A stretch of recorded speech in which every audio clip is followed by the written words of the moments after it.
Devorni mana shunday holatda topshirasiz. Mana shu holatda qabul qilib olasiz. 2025-yilda Rossiyam trendga chiqqan gibki kamin 26-yilga o'z qadamini qo'ydi. Bu gibki kamin mahsulotimizni hammasini ikiridan chikirigacha sizlarga hammasini batafsil tanishtirib o'taman. Metandaman. Hech kimga aytmayman qayerdaligini.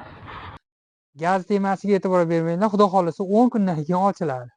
Farg'ona viloyati O'zbekiston tumani Dasqishloqqa kelganmiz. Bu yerga ustalarimiz общий 100 kvadratga kvadratini 90 ming so'mdan yopishtirib bergan. Bu mahsulotimizga kelayotgan bo'lsak, buning afzalliklari nima? Xo'sh, buni afzalliklari juda ham ko'p. Birinchisini aytadigan bo'lsam, mikrotresheniyaning oldini oladi, devorda tresheniya bo'lib yorug'ini oldini ushlaydi 100% ga. Ikkinchidan, quyoshdan rangini o'zini yo'qotib qo'ymaydi, o'zgarib ketmaydi rangi. Uchinchi yaxshi qulaylik tarafi, buni bemalol yuvib, mo'yka qilsa bo'laveradi. Karcherda yuvasizmi, nimada yuvasiz, shlangda yuvasizmi, cho'tkada yuvasizmi, farqi yo'q. Juda ham yaxshi mahsulot bo'ladi. Bu suvda yonmas, o'tda cho'kmas mahsulotimiz. Qanaqa devorlarga yopishtirsa bo'ladi, Orif aka?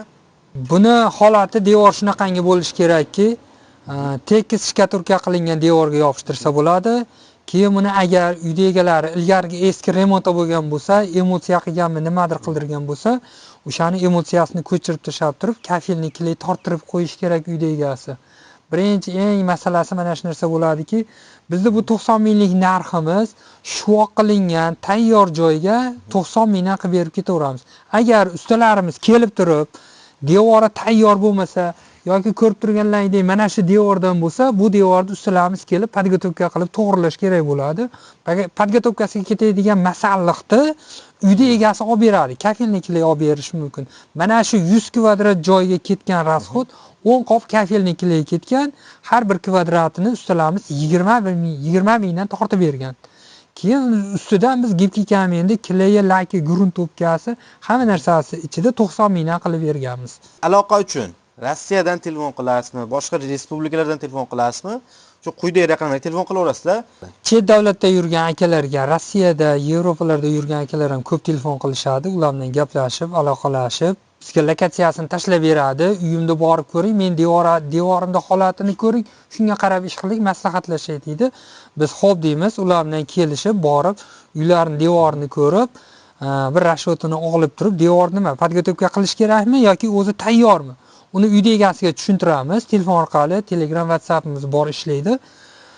Tushuntirganimizdan keyin ularga ma'qul kelsa, ras ustalarimiz keladi, devor podgotovka qiladi yoki bo'lmasa shkaturkanda holatda turgan bo'lsa, zatrka holatidan turgan bo'lsa, uni o'zi sraz gibkaminda olib kelib turib, gruntovkasini surtab turib, kleyini olib kelib, lakini olib kelib, yopishtirib qilib berib ketamiz. Xuddi shunaqangi mana shu holatda shu kачествоda bitadi, xudo xolasa. Shuncha yildan beri qilib keladigan bo'lsak, hamma Xudoga shukr, bizdan hali birontasini noligan yo'q, birontasini orqamizdan telefon qilib jalba qilganini eshitganimiz yo'q. Arzonchi devordan chiqsangiz, chegirmalari bor. Hammaga rahmat, sog' bo'lasizlar.